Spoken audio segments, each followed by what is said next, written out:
5 earthquake or greater in LA County, it will send out an alert. This earthquake was outside of LA County, so it didn't satisfy that condition. The other condition is intensity greater than 4. The intensities in LA were 3 and lower. So the app performed as designed. It's just that the intensity levels were below that threshold that it had been set by the app. So the system actually worked as designed. It's something that we need to look into, though, as to whether maybe that threshold should be lowered or adjusted for future. And just to reiterate, though, there was no, the level of shaking within the city of LA was not damaging. So in that sense, the app was worked as designed. If it had worked as, with the levels set correctly, or well, they were set lower. Differently, yes. What would we have seen on the app? What yeah. So if, for example, if it had been 3 intensity 3, or then people would have got notification to expect shaking. I don't know the exact wording on the app, but there would have been a significant 45 seconds. number, 45 seconds before the shaking actually arrived. So the alert would have worked beautifully in that sense. But again, the shaking levels would not have been damaging. Certainly it would have been great, to kind of know ahead of time. Does it have a sound, or is it just like a text? What is it? I'm actually not sure. The threshold is set high enough, it's never gone off on my computer, on my phone, so I'm not completely sure.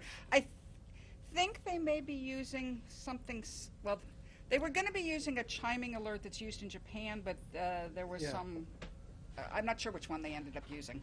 Yeah.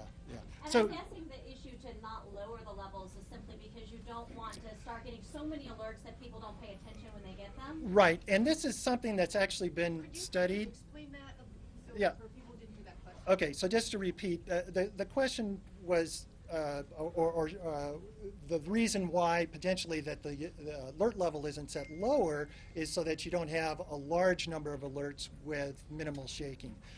And that is correct, and this is a subjective judgment. And so in designing the app, you have to make a decision on that. There's actually been a fair amount of research looking into this in other places like Japan and Mexico, and there's some sense that people don't mind getting an alert even if the shaking is not that severe, and which would have been the case here if it had been set to intensity 3. Sorry. So this is something that maybe we need to, again, maybe needs to be looked at, tweaked on the system. Yes. No, sorry. Just to clarify, because there had been some talk about 2 earthquakes today, so if you could just run through that. There have been hundreds of earthquakes today. Yeah. For a while, the website showed 2 magnitude 6.4s. So the way the system works is there's a lot of us recording earthquakes around the world, especially, and we have a system that if somebody else puts up an alert, and there's always the chance that the Great Pasadena earthquake means that we aren't giving out anything, so you want to have somebody else be able to say it if we're not here. And so there's a system to try and negotiate that. There was a warning, we think it was from the Tsunami Warning Center actually, and the timing, usually the system can recognize they're the same earthquake. If one of the systems gets the time a little off, then they look like different earthquakes, and the automatic system allows it to go in. So for a short time, there were 2 alerts, one from us, one from the Tsunami Warning Center, and when we recognized that it was there, we went in and cleaned it up. Yeah. That was not getting rid of an earthquake. By the way, I've heard the conspiracy theorists about that.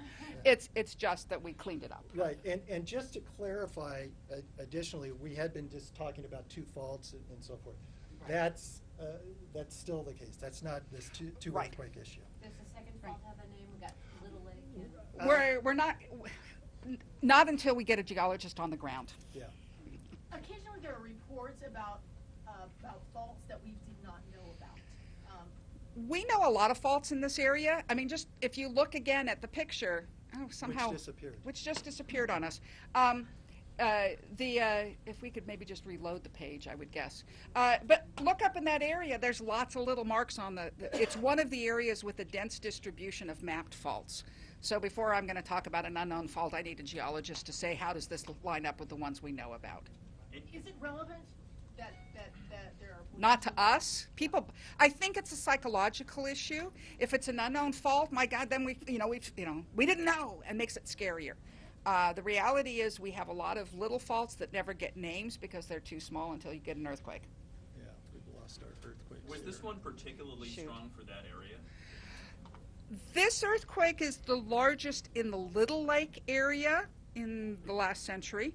But in general, the Owens Valley, the sort of geologic structures up there, have had a lot of earthquakes like this. There was actually a 7.5 in 1872 that ran through, it was usually called the Independence earthquake, or sometimes just the Owens Valley earthquake. Mammoth historically has had dozens of magnitude 6s. So as a geologist, I'll say that area, largest earthquake in 100 years. Does that make it unusual? No. From geology, we really need to know, we need to look at millennia to say what's standard. Once geologists are there, how long does it take them to gather information? Well, we're waiting for the picture to show up. I mean, they'll take a picture and send it to us and go, look, there's the fault offset. Yeah. There's one level at which it's simple. The geologists, presuming there are fault offsets, will probably be mapping it in detail over the next month. Are they in trucks or helicopters or? We don't have enough money to send helicopters. They're in trucks. The National Guard does. I really don't know how you guys do that. Yeah, no, not the geologists. Look at our budget sometime. Yeah, yeah. So They're en route. they are en route, and as soon as we have information, regarding fault offsets or anything like that, we'll provide it. Hopefully within the next briefing or so. And since we don't have any pictures of it yet, can you again sort of illustrate what that's going to look like? What a seismologist would want to take a photo of? Yeah, well, yeah, so we're speculating a little bit here in that we don't, You think? we don't know yet if this fault actually ruptured to the ground surface. And it's magnitude 6.4s in California sometimes break all the way to the ground surface and sometimes don't. So until we actually have some definitive information, if it did break up to the ground surface, what we should see is where two sides of the rock or two sides of the ground that were close together have slid horizontally relative to each other. And there may be some vertical displacements as well, but given the information that we have recorded, the seismographs, it looks like the offset on the fault, if it has broken to the surface, will be that horizontal strike slip motion. How does that information help you? Well, obviously, if in terms of damage, if you have a pipeline or a structure that straddles that fault and it moves sideways, that could be very devastating. I don't know if that's the case here again. Also, in terms of the ground shaking that was experienced in the Ridgecrest area, Lucy was talking before about how the earthquake started off to the northeast and propagated to the southwest towards Ridgecrest. With this type of horizontal motion, that can actually be amplified. Again, until we actually get some definitive information from some folks there, I can't be sure about that, but it is a possibility. Also, we now do a better job of correlating what we get from our instruments with what is recorded in the ground. It used to be we needed the geologist in the field to tell us what happened on the fault. And in fact, the details, we get more details by walking down that fault than we'll ever get from an instrument. Over many years of recording them and comparing them, we have a guess that that magnitude 6.4 is partially a statement of how much slip happened, how much one side moved with respect to the other. And at that magnitude, with this fault length, it's on the order, it's under a meter, but a half a meter to, so a couple feet. So it's potentially a pretty big offset. The question is whether it's confined at depth or whether it made it up to the surface. And there have been hypotheses that if it comes to the surface, you get a different shaking pattern than if it doesn't. And not all of not everyone agrees with that hypothesis, and so that's an interesting piece of scientific testing that can go on because of it. What's your knowledge of this fault in terms of how deep it is? Faults, most faults, well, we don't, right? If it is, because we don't even know what fault it is yet, right? If it is the Little Lake fault, that fault is mapped at the surface. That means that some previous earthquake it has come through to the surface. Most earthquakes begin about 5 to 10 miles below the surface. It's difficult to get a big earthquake to start up close to the surface. There's not enough confining pressure. By the way, if a fault could open up, you can't have an earthquake, right? Because the earthquake is shaking, just like snapping your fingers. Try snapping your fingers when they've opened up. You don't make a sound, right? And that's, if the fault opens up, you wouldn't be producing any shaking. And at the surface, it's not as confined. So the earthquakes happen deeper down. So most faults in California extend at least from if we map it at the surface, it probably goes at least 10 miles down, and probably more than that. And it's just as it gets deeper down, it behaves differently. There's a lot of ancient volcanic history out of Little Lake, correct? Not so. The Little Lake is a volcanic region. There are some active volcanics. Right. There's a cinder cone. Yeah, well, and the China Lake Weapons Center runs a geothermal plant there. So there's magma at depth. There's molten rock at depth, which has been used to tap for geothermal energy. So it's a potentially volcanic area. What did you say was your prediction of the likelihood of a quake above 6.4? 9%. 9%. Okay. And over the next week. Over the next And if we get through a day, then it'll be a lot lower. Okay. It's not an even thing over the week. The most likely time is right now. And as we see, actually, well, we aren't at the moment. Okay. I got it up on the right. Okay. The rate of aftershocks is substantially lower now than it was in the first briefing, right? So these things do die off really quickly with time. Any other questions? Wrap it up.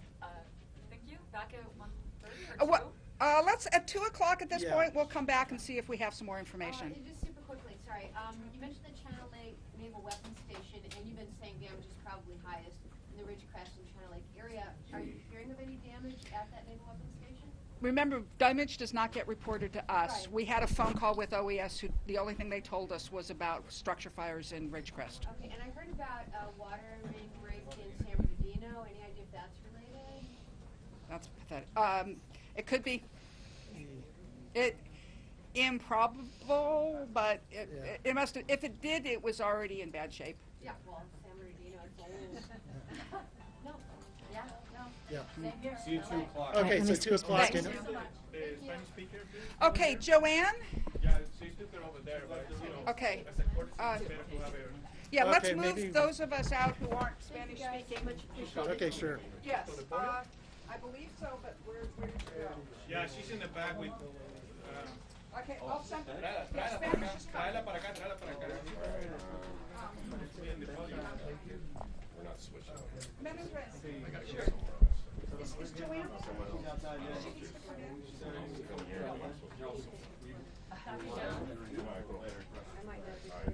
Iristown.